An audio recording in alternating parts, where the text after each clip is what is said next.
Conversations with the inspiring minds, using design and creativity towards social change.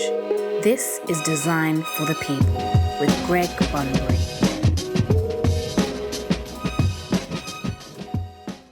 Hello and welcome to Design for the People. I'm your host, Greg Bunbury, and on this show, I'll be speaking to the designers, artists, creative thinkers, and activists using their skills to tackle social issues, uplift communities, and make a difference in the world. For those of you watching on YouTube, if you're enjoying this content, please be sure to like and subscribe to the channel. It really helps grow our audience and amplifies our guests. Today, I have the pleasure of being joined by two fascinating guests, Rebecca Thomson and Rachita Saraogi, the co-founders of Sisterhood. Sisterhood is a grassroots organization and a creative design program for young women aged 13 to 17 to unleash their creative confidence in order to help realize their full potential. Sisterhood achieves this through design education, empowering girls to become future leaders, creators, and changemakers. Their mission is delivered through a mix of workshops, school programs, projects, and events. Since founding Sisterhood, the pair have already received numerous accolades and awards, the most recent of which is winning a Business is Extraordinary award from NatWest, as well as awards from organisations including Deutsche Bank, Cannes Lions in Google, Adidas, the Fair Education Alliance, Reebok, not to mention a fellowship at the RSA. After spending some time with Rebecca and Rachita's work, it is very apparent Sisterhood is not just something they do, but the way in which they approach life with intention and by design. Sisterhood, welcome to the show. Hello, thank you so much. What an introduction, thank you. Yeah, that's probably one of the best intros we've had. Well, it's my great pleasure. The intro could have gone on for another half hour just by listing the accolades you guys have received. So I was so impressed with what you've achieved and what you've done. What can you tell us about your career beginnings and your journey towards founding Sisterhood? So, Bex, you can start. You can kick us off. I mean, the beginnings of Sisterhood started at university. So Rachita and I were in the same class before Sisterhood even happened. Right. That class just happened to specialise. We had an amazing tutor called Louise Vomital who specialised in social design and kind of set us up with some awesome briefs that really got us to think about social issues varying from healthcare all the way through to housing and people and, you know, everything in between. And before Sisterhood even started, we were already on that kind of using design for social good without really realising. At uni, you're kind of just like thrown into the deep end of doing lots of different things, branding, advertising. They don't really tell you, you just kind of figure it out for yourself what sort of brief you're on. And we just kept going back to the same briefs. And Sisterhood really started off as a design research project because one of our projects, we had to collaborate. They really encouraged that collaboration at uni, and Rachita and I just gelled very, very well at university. And then we ended up living together. So flatmates and co-founders, we've definitely not been able to shake each other off since we met. We started with this research into seeing where all the women went after university, because we were surrounded by women and from tutors to students and peers. And when we started to graduate, we noticed that there was a drop off quite quickly when we were looking at maybe internships at agencies and checking out the team pages and going, this doesn't look like how, we've been used to at university. Sure. So it just started as research into where the women were going. And we really didn't quite realize where that research would take us. We started off just mainly focusing on collaborating and using our design skills to create something that opened up a conversation, and Right. that conversation has never ended, and it's still going on today, nearly 6 years later, where we are with Sisterhood. And I think that we had a seed at Sisterhood at Central St Martin's when we were both at uni. It really was still a seed.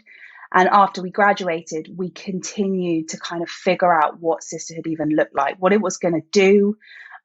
We were so like bright-eyed and thought, you know, we just want to help, we just want to give opportunities, we just want to do this. And neither of us really come from much business experience, but then quickly caught on that we needed to start thinking about what the business structure of sisterhood was going to be if we wanted to provide opportunities free for girls, and how we could raise funds to do that. And so to do that, we needed to raise the funds, and we both had to kind of go our separate ways, and become designers. And we wanted to, you know, raise funds hand in hand with learning.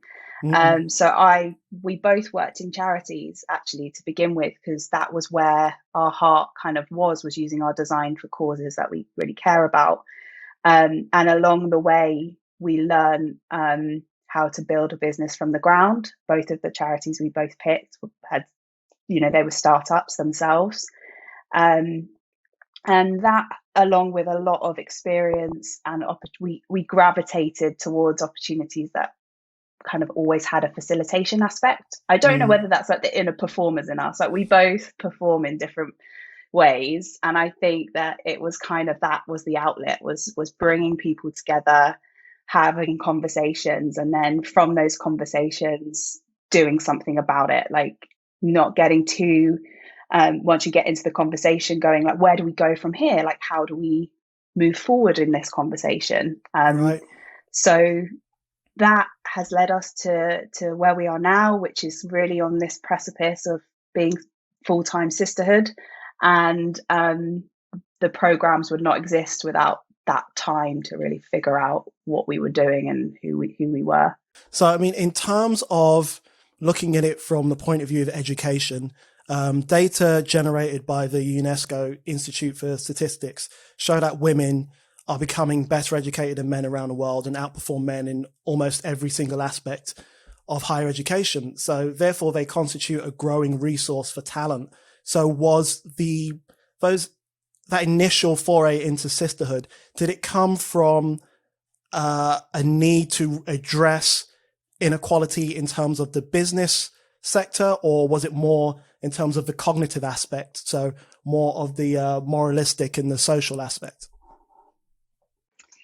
I think probably the latter first, and then the business aspect came as a result of it. So the first being that you're absolutely right. Like, even when we started and we were looking into, like, you know, girls, and obviously we were delving into like the education system, you know, it's not that girls aren't not performing well, but it was also, you know, school is not just about academia and you know, the academic skills that you build up, but it's also the personal development that you go through, and that as a result was where girls were naturally falling behind a little bit. So we did quite a bit of research around it, and we found that the 3 character traits of like confidence, courage and charisma were traits that sat uncomfortably with girls. Wow. And it was surprising that girls started realizing, or like not realizing, but leaning towards gender tropes much younger than we actually think they do. So I think it starts at like as young as the age of 6, when you kind of start hearing the words, whether it's like your parents, at school, wherever you are, of like, oh, you know, this might be something that a girl would do, or this is something that boys would do, or like, you know, if you like, you know, don't behave like this, like that's like, you know, behaving like, I don't know, you're behaving rowdy, and that's associated with behaving like a boy, or, you know, you're talking too much, and all of that. So these are all the little things that kind of make up the, I guess, the base of like why these 3 traits of courage, confidence and charisma sit uncomfortably with young girls compared to boys. Wow, that's so it was really interesting. starting off. Yeah, so it was really starting off as to address that, as that like it's not just about like the professional development and like the academic skills or access to subjects that boys have more than girls. Like at the moment, like, you know, girls in, at least in the UK, do have access to those the same subjects as boys do. It's more about their confidence to be able to go for those subjects. Gotcha. Even if their friends aren't going for it, or if no one in their family is a scientist, doesn't mean that they can't be a scientist. Yeah. And I guess another reason that we've learned what we've learned through our work, we didn't know this before, but and now we've learned it. We're like, yeah, we probably had this same situation. Is girls take on such a pivotal role in the household. They're often seen as like another parent. They will often be called upon to do a lot more around the house and be, main caregivers for maybe younger siblings, or just to maintain the upkeep of the house, or just take on additional responsibilities. And through our work and through this pandemic, we've really realized that is so true. And Sisterhood is here to just provide, even if it's just for an hour, some me time to invest in the things and the issues that you're passionate about, and to allocate time that's not only fun but actually helping you progress personally and professionally, which is so sought after. And as girls, things like that, helping people out, a lot of the time you don't realize that it's taking away from maybe some learning, or attending a class or attending an after school club. You're happy to do it, but then when you start to go into the world of work and you're around your peers who maybe on Saturdays went to a craft class, or went to some sort of design, professional and personal development place, that's maybe something that can really affect you later in life, when you're like, oh, I didn't have that. Like, that wasn't a priority of mine. Like, I had to just be there and support my friends and family. So yeah, Sisterhood is the place where people can kind of figure out what they're passionate about, what they care about, and then also learn skills along the way that will help them later in life. That's amazing. That's great. And to what you were saying previously, Rachita, in my own experience with my daughter, who there was a period through primary school where suddenly she developed this cognitive bias as to what girls should do and what girls shouldn't do. And it was unbelievable to see it reinforced at school, where during a PE session, playing football, all the girls were sidelined and just basically standing on the side while all the boys played. And from there, my daughter has developed this bias that girls don't play football. And that's something that we keep coming back to, because once it starts, as you say, it builds and develops as you get older, and it becomes more pervasive. What I really liked about your work and the research I did initially was your idea of using design as a methodology to build self-esteem. I'm older than you, but in my day, design was a trade. It was a skill. It was something you did with a pencil, and it was something that you just applied to the job that you did. And it was years before I thought of design, or even the term design thinking, as a way of not only developing a vocation, but developing essential skills that help you navigate in the world. So, I mean, if we think of design thinking as this non-linear, iterative process that we can use to define problems, understand users, challenge assumptions, can you speak to how you incorporated that level of design thinking into the ethos of Sisterhood? Was it a very natural fit? Did you have like a sort of a eureka moment when it all made sense? Yeah, I think there was kind of a moment for both of us at uni where we were like, oh, wow, this is a really good confidence building tool. And what we mean by that is, the lessons that you learn when using design or applying design, they're life lessons, and they're also transferable skills. So, when you're prototyping, you are having to learn that it's okay to fail and get something wrong, and to try again, and to get it wrong again, and to try again. And that fear of failure is another trait that it's not just applicable to girls. The whole education system is, this answer is right, this answer is wrong. And that's how you get graded and marked. But with prototyping, it's all about testing and trying and letting go of prototypes and being like, okay, that one didn't work. That was my idea. That I love that idea, but it just didn't work. That's a really hard thing to grasp, and a lot of adults to this day haven't quite got the grasp of like it's okay to get things wrong. You know, it's that feeling that you're being told off. You know, like, Rebecca, stop doing that, and you're like, oh, like that feeling is so uncomfortable, but actually that's where the learning happens. So you have to learn to take feedback. You have to think critically about what you're making. Like, is this gonna work for the person I'm actually trying to make it work for? You have to put yourself out there. A lot of our programs, all of our programs, end in the girls going in front of the public and talking about what they've done. That takes so much bravery, and that's all kind of down to the design process, that you go from an idea all the way through to a final outcome, and then you launch that final outcome, which is building this leadership, these leadership qualities where you are accountable to for seeing something through from start to finish, and you're having to present the idea that you've come up with to the public, which again is something that doesn't always fall so naturally with anybody, but particularly girls. Yeah, and I think like a big part of, like, obviously we did a whole lot of research into, like, and we weren't by any means like the first people to kind of think of design as a methodology to start using in education. Like, you've had or even like maybe like design and creativity as a whole to be used within the education. Like, they've pioneers like Ken Robinson, and even like the founders of IDEO, who've kind of attributed creativity to like the development and learning of a person. And how design really has this ability to put theory into practice, and that's the bit that, example that Rebecca gave, where like your learning stops in school, it stops at theory, right?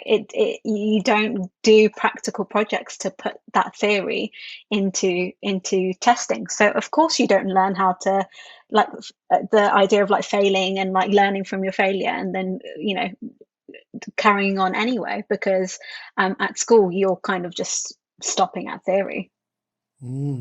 Yeah, I mean, that idea of room to fail is so powerful.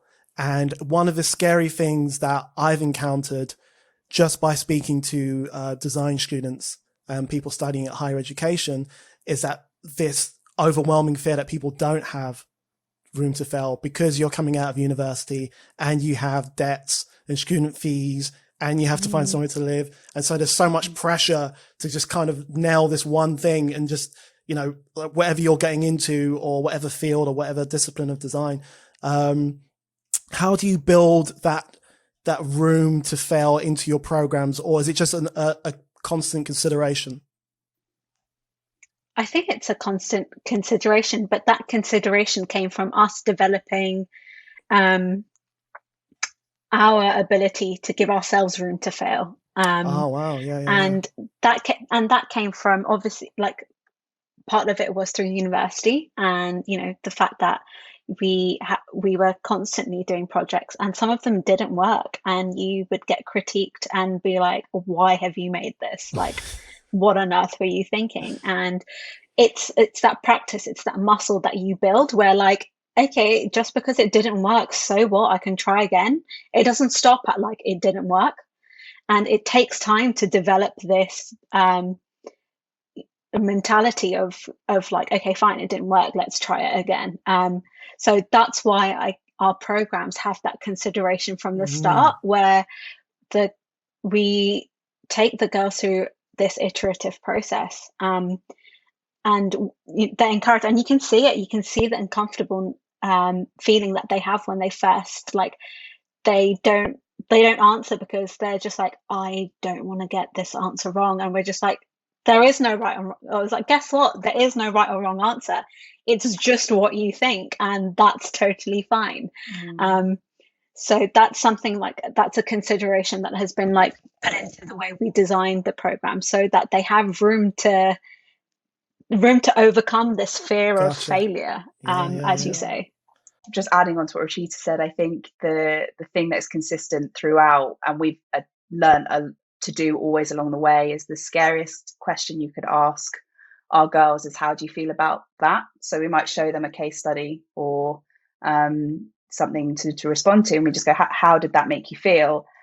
And it's the scariest question in the first couple of weeks of being with us, because it's not often you're asked that question in a classroom setting, or, and we're not always in a classroom setting, but it feels that way to them in the beginning. And and just to go, you know what, that, I didn't see myself in that case study. Like, does that mean it's not applicable to me? And you start to see them start really critically thinking about the stuff they're consuming. But in the beginning, they think there's a right or wrong to their own feelings, which just shows how much the prototyping process is needed in any form of education, whether it is like figuring out a sum all the way through to writing a story. Is emphasis on the drafts, emphasis on the workings out, because that's where the learning really, really happens. Wow.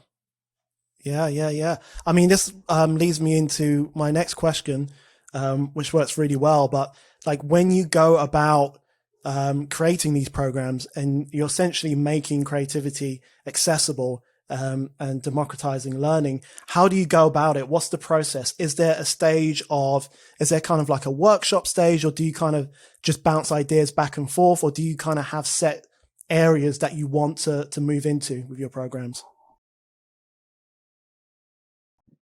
I'd say yes to all of that. I think they're constantly developing. As I said, we've been delivering programs for just over 2 years now. So there was a good 3 years of figuring out what the first pilot even looked like. That was years of being on incubator programs. That was years of doing our own training as facilitators, years of being in the industry, at the charities, doing freelance work, getting kind of scope of what it's like to be a designer in the creative industry. And our programs are constantly developing from what we learn from each of the programs as well. Sure. And they are, the feedback is a gift for us from the people that we bring on as experts or facilitators to the girls first and foremost. They are constantly reflecting. Big part of our programs is reflection, and the reflection journals aren't only for their own way to communicate about their own personal contributions, but actually to feedback on us and how we're supporting them as well.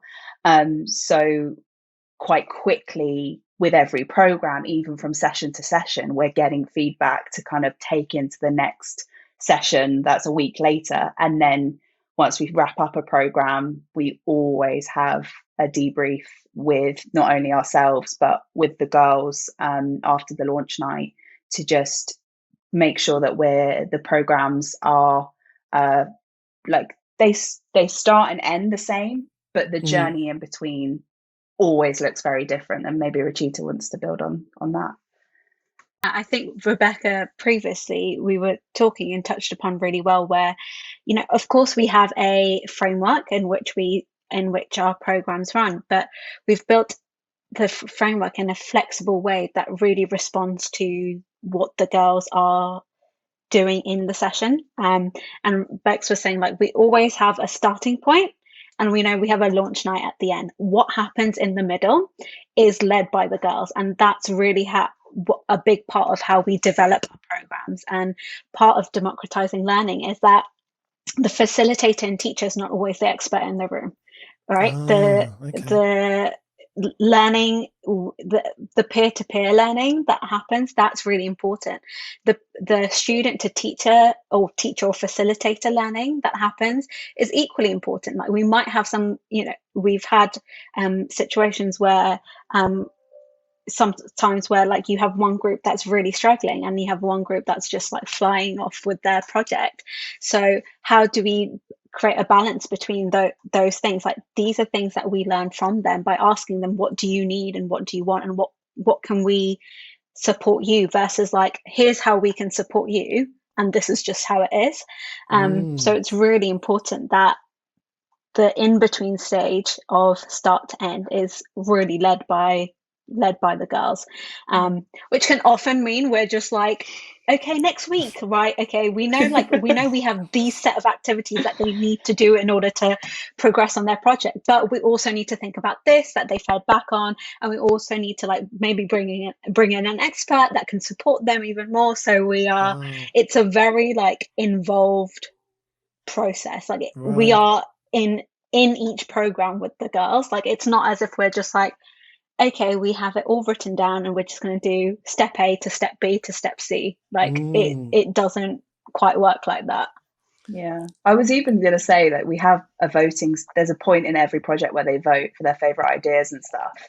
But even at that point, sometimes like you can see they're not quite ready to make that commitment. So we have to just do another round of them doing research into all of the potential ideas, so they can make an informed decision on what's the most viable. Gotcha.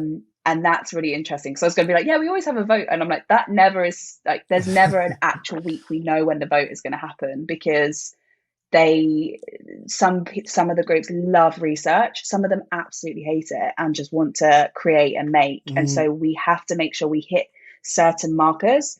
But I think one project we spent about 6 weeks on primary and secondary research, because they were just, it was all about street safety, and they wanted to make sure they were making the best decision. And something that was like bringing people into the conversation, and gonna really, because it was a community piece as well, they had to make sure it was like the right thing for the community. We just kept going back around the discover, develop stage, and the diamond, being like, okay, we're still here, don't worry, we will get here, but we're not going to get there yet. It's just going round and round, but it made the outcome stronger for them, and whatever success looks like to their project, we have to go with. And the flexibility is a massive USP for us in terms of who we work with, because a lot of the youth groups that we work with understand that it's just not a linear process, and life happens. Girls have got stuff going on, and life doesn't happen outside of the school hours. It happens at all hours of the day. So we just have to allow for that and make sure that if it's a group project, we have as much of the group there as we possibly can.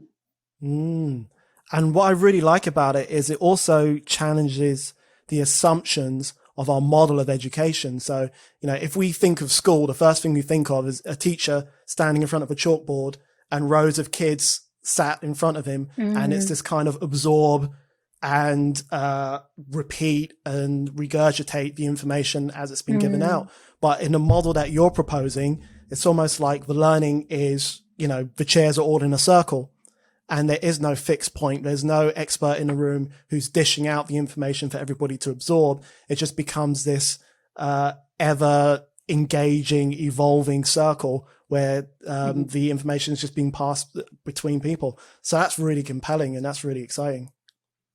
And that's the thing, is working with education, because we are doing things slightly differently, but something that we totally get in terms of teaching is a lot of it is behavior management.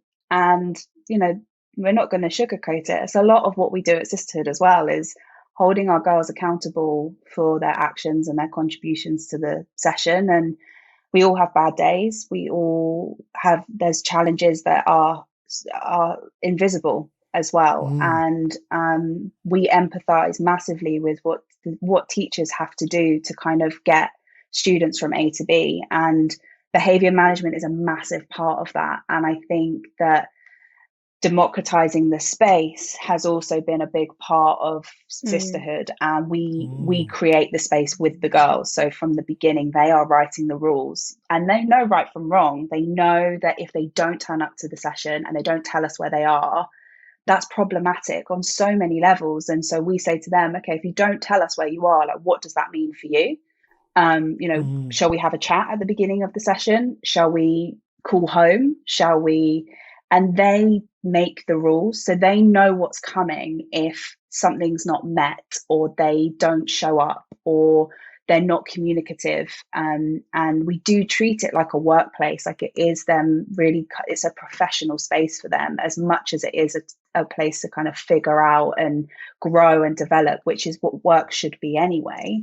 It's a space where they can kind of rise up and step up. And yeah, we always have a Sister Speak manifesto that they write, and we bring it back to the beginning of every session. They hold themselves accountable for one thing on that manifesto, and whether it's give 100% or listen to others or whatever they've written, it's a way to set the space that it's theirs, but we're all going to kind of do what we can to like bring our best selves, whatever that looks like. If you're only can give 80% in that day, it's fine. There's someone else that will have you in the other 20.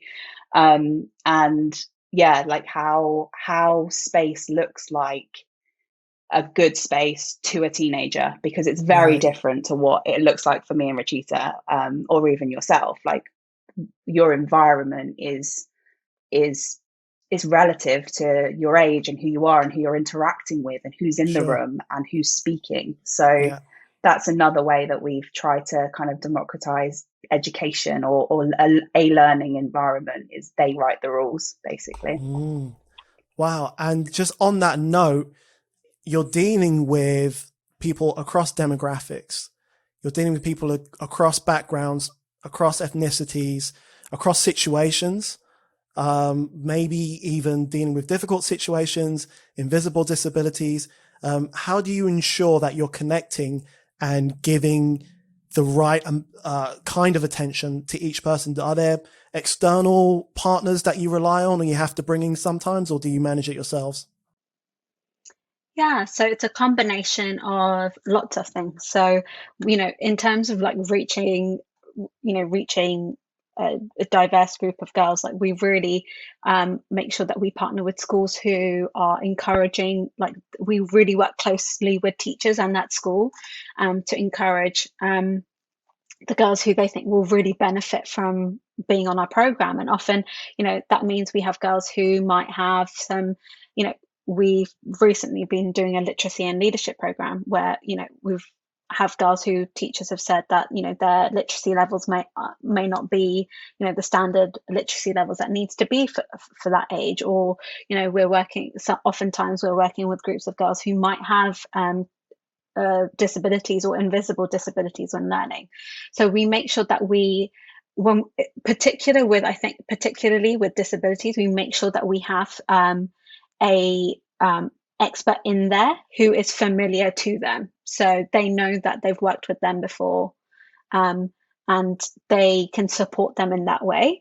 Because of course, like Rebecca and I aren't experts on everything, so we can't possibly give them support on every aspect that they might need on. So it's really important that we bring on the right partners who are able to offer that expert either advice or support.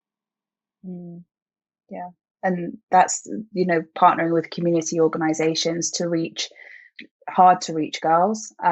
So maybe they're out of school, or they they're not attending school. And when I mean hard to reach, they might not get involved in extracurricular activities, and having community organizations like Hackney Laces, football club based in Hackney, working with the Arts Depot in Barnet.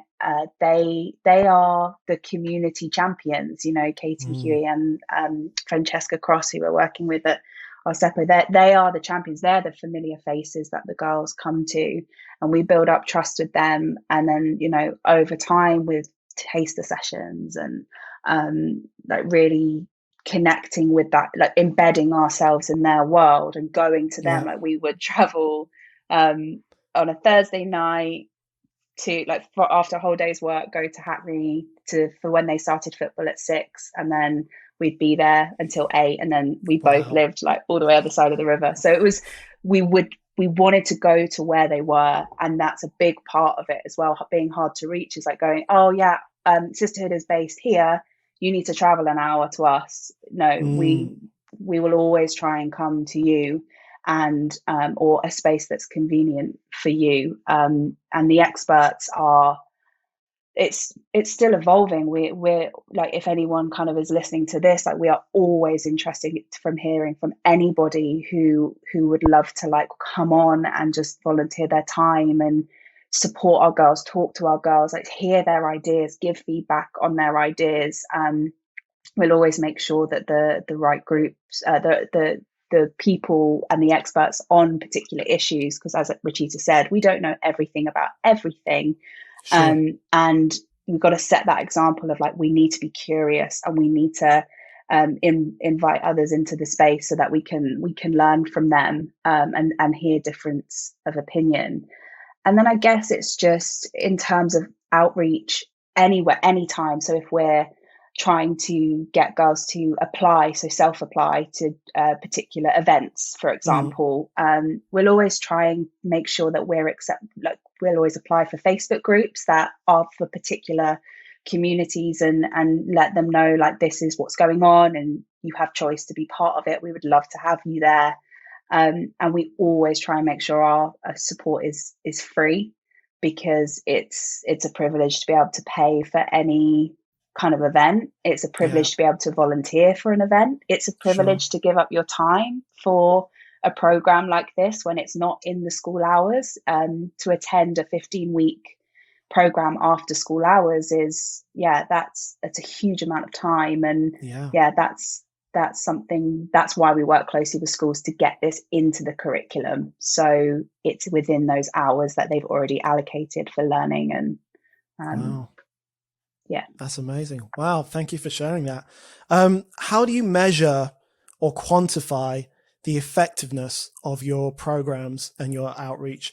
Can you speak to any particular success stories or any examples that stand out?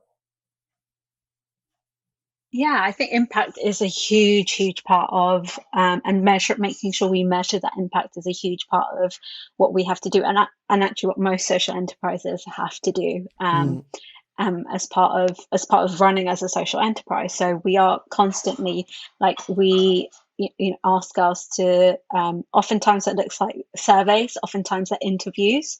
So we do like before and after interviews with the girls. We measure everything from like skills that they're building, because for us it's really important that, because we're using design as like the vehicle for them to express themselves, find solutions, that they're actually developing in their skills, and not only in the personal development side of things. So we measure skills, we measure confidence, and within confidence we're not just like, are you more confident now that you've been like part of Sisterhood, but like, are you more confident in expressing your ideas? Are you more confident in like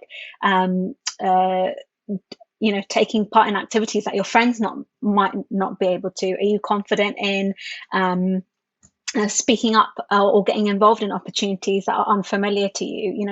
It's like really hitting and measuring those marks where we want to see that development, or we hope to see that development in girls through our program. So we are always thinking about ways to measure impact without it being boring for them all the time. That's what I was going to say. That filling out forms can be quite boring.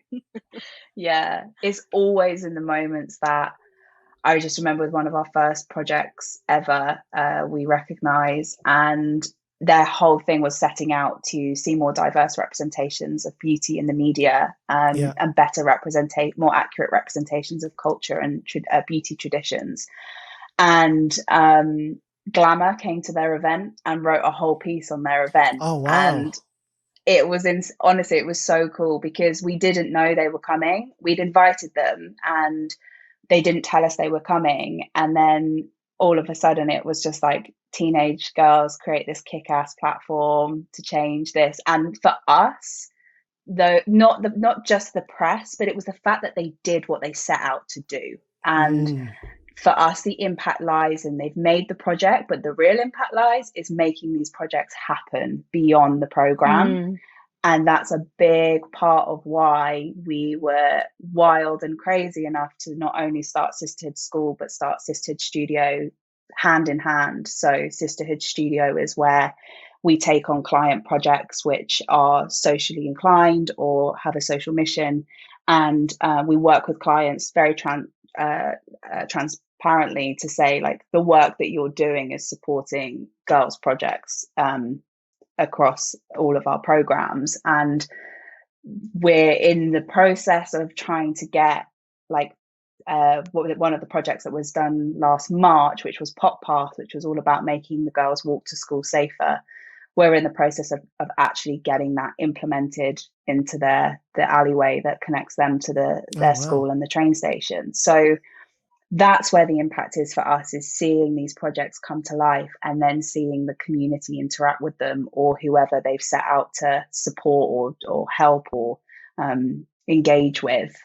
And yeah, watch your space, because it takes long. It takes time, and it takes money, it takes resource, and in certain things, working with councils, where there's a lot of, there's a lot of loops and a lot of layers to getting these things to happen. But there is one thing that we've done, and we've just taken matters into our own hands, which is getting the girls' stories that they've written recently on the year program published. We were looking for publishers to help us publish this, but we've just decided we've got to self-publish this. We've just got to do it. So that's Sisterhood is all about, like, just making these things come to life, and then seeing their books on the bookshelves and seeing them sold across the country, and people actually having these books within their homes. So yeah, I think that's where the impact is. It's always in the moments that you don't expect. I think,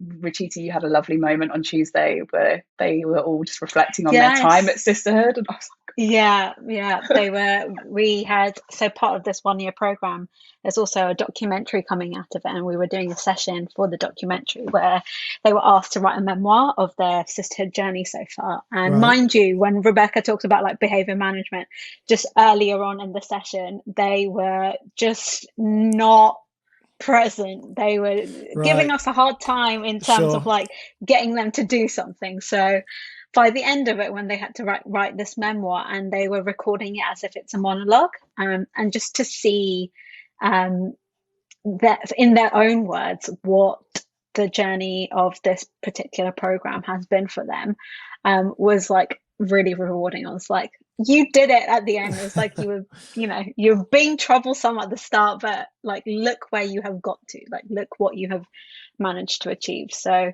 yeah, definitely the projects that, I think that's one thing that we are constantly developing, is, like, how far can we push these projects that are created and keep developing them so they have a life beyond the program. Wow, that's so inspired. That's incredible, guys. That's really, really amazing stuff. When you're doing this amount of work and you're taking on this amount of emotional labor, not just in generating the programs and running the programs, but in terms of dealing with the girls and being present in that moment, what do you do to recharge? How do you go back to the well? Because it must take quite a toll with all of these moving parts and personalities and organizations in the mix. It does. It does. Definitely does.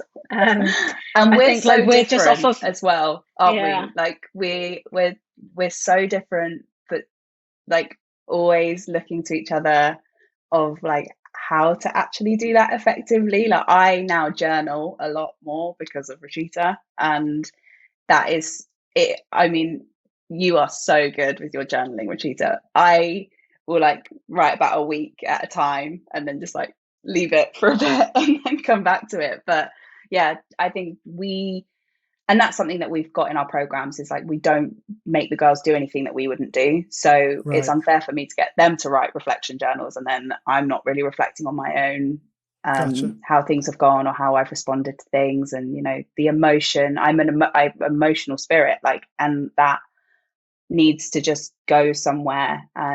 Even if I've composed myself in the time when we haven't got a funding application or something hasn't gone right, and at the time I've, like, stayed really strong, but journaling has, like, it's been the kind of tears that might have, like, come at the time, that but we got it at like 12. We got the rejection at 12 o'clock, and we have like 10 million things on the to-do list, like no time for tears.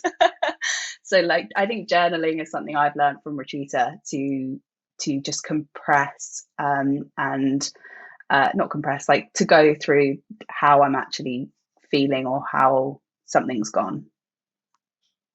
Yeah, and I think like a big factor in like learning from each other is like, for me this year is like a massive thing about like actually taking, so I have this theory that I'm testing out this year, which is like the more I rest, the more successful I am. So Okay. which is kind of like counterproductive to what we're told, right? Like when we started Sisterhood, we definitely had like the hustle mentality of like grind. If you, and like the whole startup culture, like if you're not working till like late hours in the evening or on the weekends, and like, you know, how is it going to happen? And like we went through that, especially I think I definitely went through that.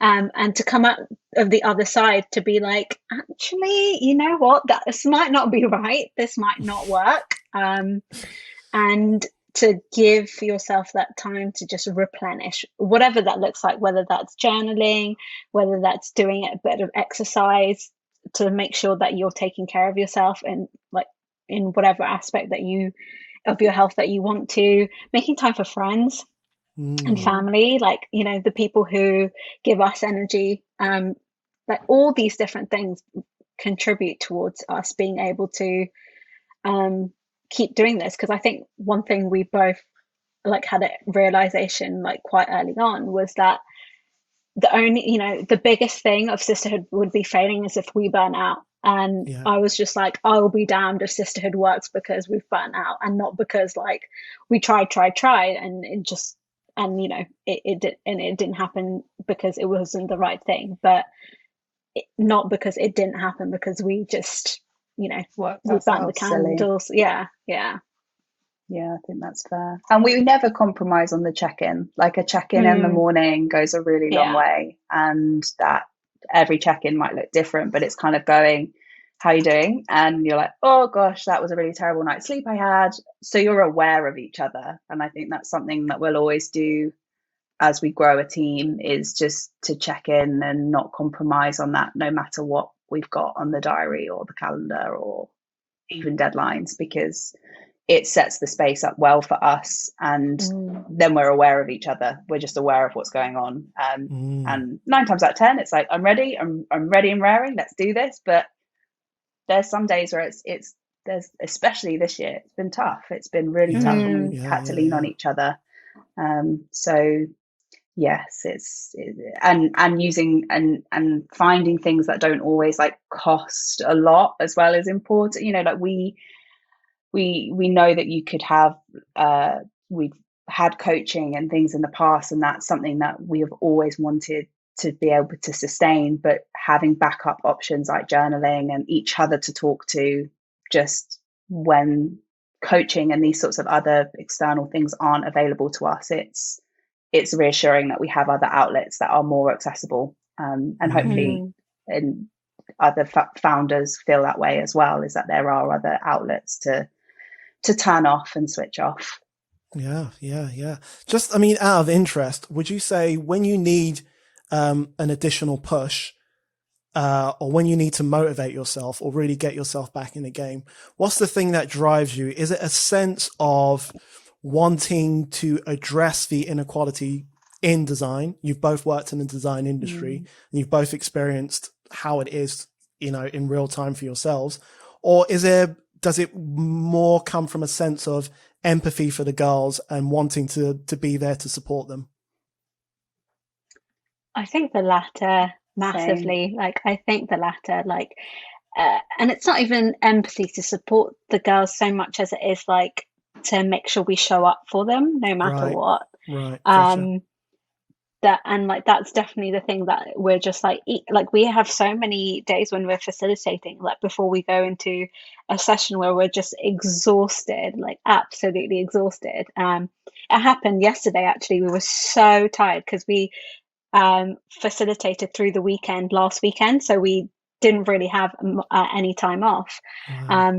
So by Wednesday we were just like really feeling it, and we gave ourselves like half an hour to just switch off, and then when we came back we were like, no, like, if they're turning up, we're turning up. So that is definitely the thing that pulls us out when we're in the trenches.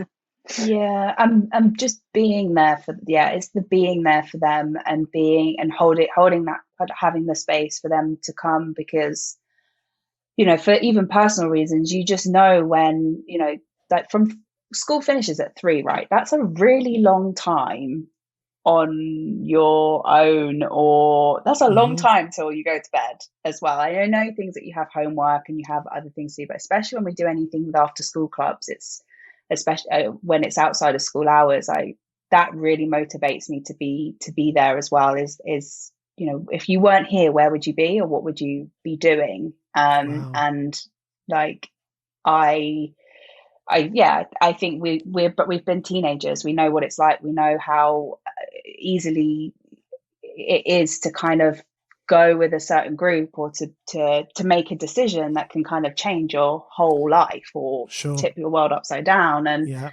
I just would always, the future, and I just hope there's always a sisterhood place that someone can go after school in the future, because I just really wish that I had that as well. I think that we always have, everyone has that kind of feeling, like trying to do something that they wish existed when they were a teenager. That also is a big part of the motivation. And to kind of add on, we are going to take a rest after our intense weekend. We've just talked about taking rest. We will. It just didn't time out particularly well last weekend with all of the hard work we were doing. Yeah, I mean, on the rest thing, I was definitely an early adopter of the hustle mentality of, like, you've got it. I have to work 36 hours in a row. I'm doing it. And then I'll just hit a brick wall and collapse. But the thing that changed for me was early in my career as a commercial designer. I just worked for agencies and brands and organizations. When my work developed more of a social focus, and when I started doing work for organizations that were engaged in the community in some way or the other, and this idea of, as you describe it, showing up for people, suddenly you realize that you're taking rest not for yourself, not for you to relax, but it enables you to show up for people. Because if you work for 36 hours and then you have to go and speak to a room of 17-year-olds, it's not going to go well. And I know that from personal experience. So it's this idea of, the rest is enabling you to be at your best self, to show up for them, because that's what they need, right? Yeah, definitely. Yeah. It's so true. And that you're setting the example for them, right? If you then go and absolutely crush your talk, and you're so engaged and hanging off every word they're saying and the questions that they're asking, you don't realize you're having such an impact on those 17-year-olds. And you are, you might plan and prepare like the best speech for something, and you think everyone sat there like, and you think it's not gone in, and then like 3 years later you'll get an email from that person that was in the audience, and they'll be like, that changed my life, or whatever. And you think nobody's listening, but young people, they're taking it all in, and that's something that we've learned along the way. So to just show up for them is I mean, don't they say that about parenting? It's just it's being there. It's just being, even if you don't quite understand what's going on, just being there it means the world. Like, I think, and we can all relate to that. And just showing up is cool. Like, they appreciate it. Okay. One final question to end on. Given everything that you've experienced and learned in the past, 2 years or so, if you had to do it all again, what would you do differently based on what you've experienced so far? So, key lessons, learnings, it might be in how you structured the company. It might be how you financed it, early objectives. What would be like your key takeaway that if you could do it all again, you would do that one thing differently? I think like a couple things just popped to mind. I think like last year we took the leap of getting a coach for the both of us who's like supporting our growth as well as like obviously what we want for the business. I would have loved to have a coach much earlier on. I think that would have been really, really nice. But I'm also like one of those people who I'm always like, as much as I reflect, I'm also the sort of person that's like, the journey we've been on is the journey we've been on, and Gotcha. nothing, like if anything changes, we wouldn't have the outcomes we have now. But there's always like little things like, for example, like coaching or like, having a really good mentor. Last year, we were also really lucky to have a mentor for like the studio side of stuff that we do. That also helped us really develop and re-solidify what we do from like that creative design aspect to when we work with clients. So I think that is something earlier on that would have been quite helpful. Yeah, and mine will always be just ask for more support, more financial support, be more comfortable with talking about money and needing to more like we went the route that most startups go and learned that hard lesson of grant funding. And luckily, obviously, Sisterhood Studio grew organically. We both were still practicing designers, and we've grown organically since everything that most of this, honestly, I'm not going to go into percentage, but the money we've raised has pretty much all come from Sisterhood Studio and paying for program and people paying for programs. But we learned the really hard, how many grant applications you do for a successful yes. And just not being afraid to need that seed money and to like early on we were like, yeah, we'll just do all these programs for free and we just want to help and that it's your heart is so in the right place, but sustaining is being here, as we just said, is the most important thing. And in order to be here, you need the financial viability to give the girls what they need, the tools they need, to pay for that stuff. That would be, I'd be more comfortable with asking for financial like support. Yeah. I mean, I've heard similar sentiments from a lot of people in the activism and design for social space. It's almost like the money conversation could be taught as its own subject in terms of raising funds, grant applications. It's almost like it's a skill set in itself. So rather than it being sidelined, it might be something that, like anybody following in your footsteps will do well to invest in early.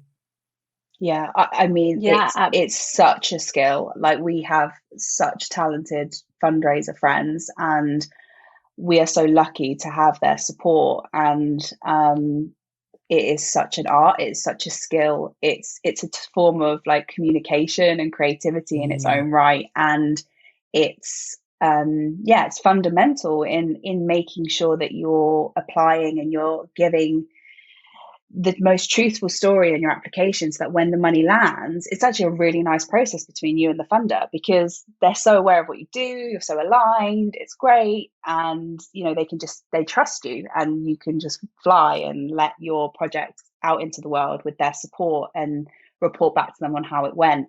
But it needs its own lane. It needs to be a central part in a founder's experience on any incubator program and any kind of early days support, for sure.